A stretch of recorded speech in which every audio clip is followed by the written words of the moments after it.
Pedro Almodóvar, the most successful filmmaker of his generation, part of the new Spanish cinema called La Movida. We're going to be talking about him today, Pedro Almodóvar, but first I need to remind you, this is Latina Literati. And if you enjoy wonderful books, great stories, interesting people from past and present, then this is the channel for you. So let's get right into it. Who was Pedro Almodóvar? Where did he come from? Why is he absolutely fabulous? And he is. Pedro Almodóvar was born in a very obscure part of Spain. He moved to Extremadura, which is also somewhat obscure. He escaped to Madrid in 1968 and there found all sorts of work. He found his tribe in the underground newspapers and magazines of that time. Because you'll remember, Spain was under a fascist dictatorship until 1975. So until that time, there was a censor that told you exactly what you could write, exactly what you could film, exactly what you could publish. And so he immediately gravitated to the underground publications in Madrid and met some of the women he would later feature in his films, like Carmen Maura, fabulous actress. His first film is shot in 16 millimeter film. It's called Salomé, and that's just around the time that the dictatorship is transitioned to democracy by the death of the dictator in Spain. And they return to the constitutional monarchy. Dark Habits is the film that catapults Almodóvar to international fame. As Spain transitions away from the censorship and the dictatorship of the Dark Ages, there's a clamor for freedom. There's a clamor for expression and creative ways of showing a new vision for Spain and Spanish society. And Almodóvar is in the forefront of this cry for artistic expression and the need to just break out or break off the chains of the censors been present for so long in Spain. In 1985, he establishes his own production company called El Deseo, very appropriate, the desire, with his brother Agustín. And it is with that production company that he goes on to make some of his most famous films. Of course, it is women on the verge of a nervous breakdown that just creates a sensation internationally. It happens to be the highest grossing film ever in the history of Spain up to that point, and also in the US.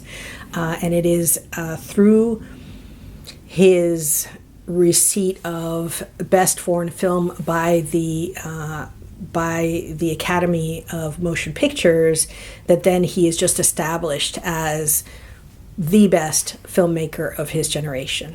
In 2006, Volver is released. That's with Penelope Cruz, and it receives Best Screenplay in the Cannes Film Festival. Again, he's just garnering all of these prizes and all of this recognition. A wonderful, wonderful filmmaker of his generation and beyond. This film is called Parallel Mothers, and it was released in 2021. And it's really not parallel mothers. It's kind of convergent mothers because the two mothers know each other. And I'll just tell you, there's a baby swapping drama. And so, as usual with his films, there's a lot of passion, a lot of love, and a lot of tension and a little bit of mystery. So I won't go into the details of it. You can watch the movie. And in fact, in the description box, I'll just list his films so that you can look them up and watch them if you're interested as well. And maybe just a line describing what each film is about. So again, you kind of know. Most of them have been either subtitled or dubbed, I'm assuming. I'm just assuming. But I've seen all of them in Spanish. Another benefit of being bilingual. So what are some of the lessons that Almodóvar shares about women in this month of March where we're celebrating women? Almodóvar has an almost reverence, not almost, he reveres women, and of course the first woman in his life is his mother. and Francesca. And I love the fact that he features her in these little cameo appearances in all his films until she passes away. Just a really love note to his mother. I think that's just great. And so some of the things that he really calls out is that women are really good at getting over hardships and learning and growing for the better. They're just really good at solving life's problems and working together to do that. And he really calls that out in his films.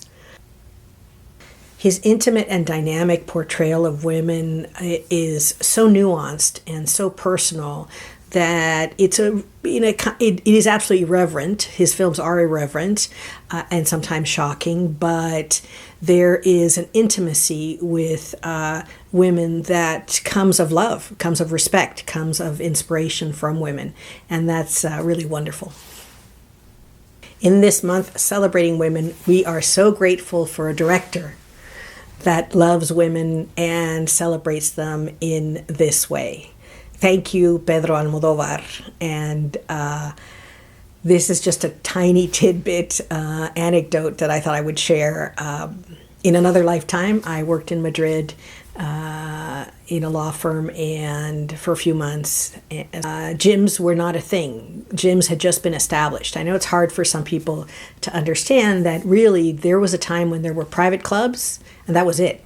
But when gyms, the concept of gyms are opened in places like Madrid, when gyms are open in places like Madrid, it's kind of the place to go. And so I joined this gym, and lo and behold, Pedro Almodovar was also a member of the gym. So on occasion, I got to at least say hello to him and acknowledge each other's existence, which I thought was fabulous.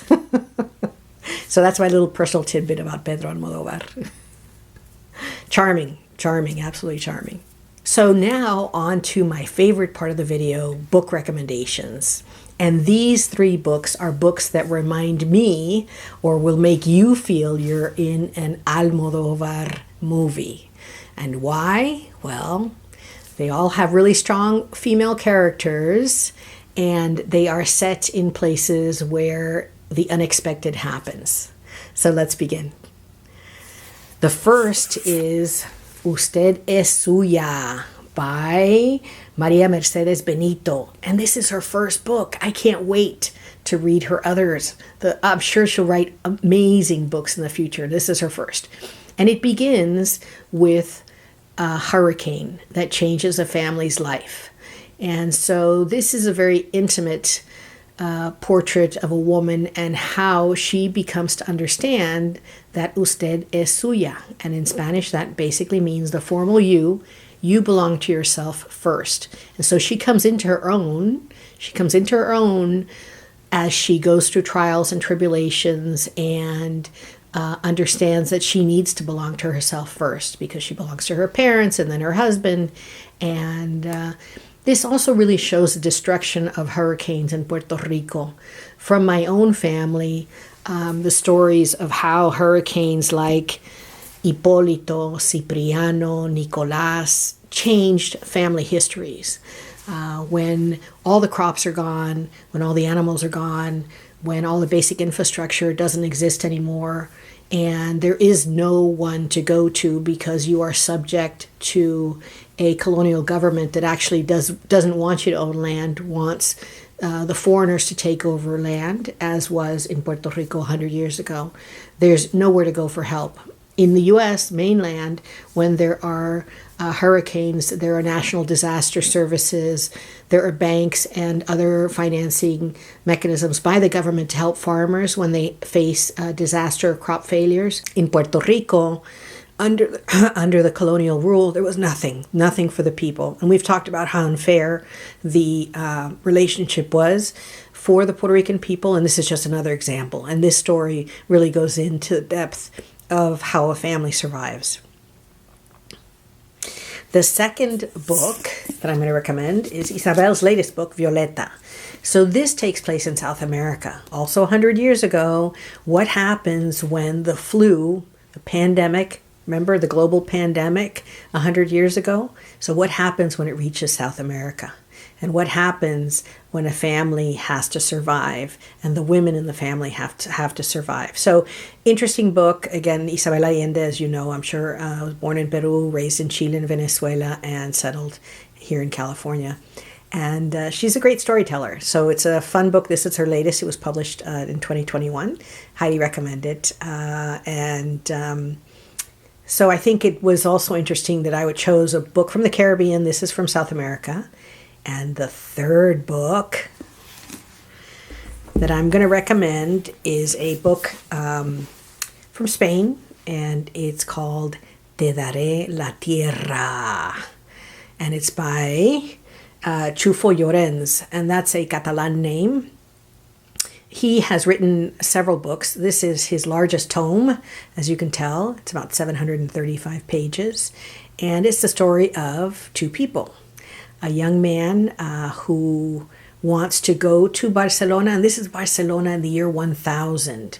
So a lot of unexpected detail, strong female characters, but this young man, of course, falls with a woman that is of a family that would never allow him to marry her, and so he wants to be a merchant and be able to marry the woman he loves.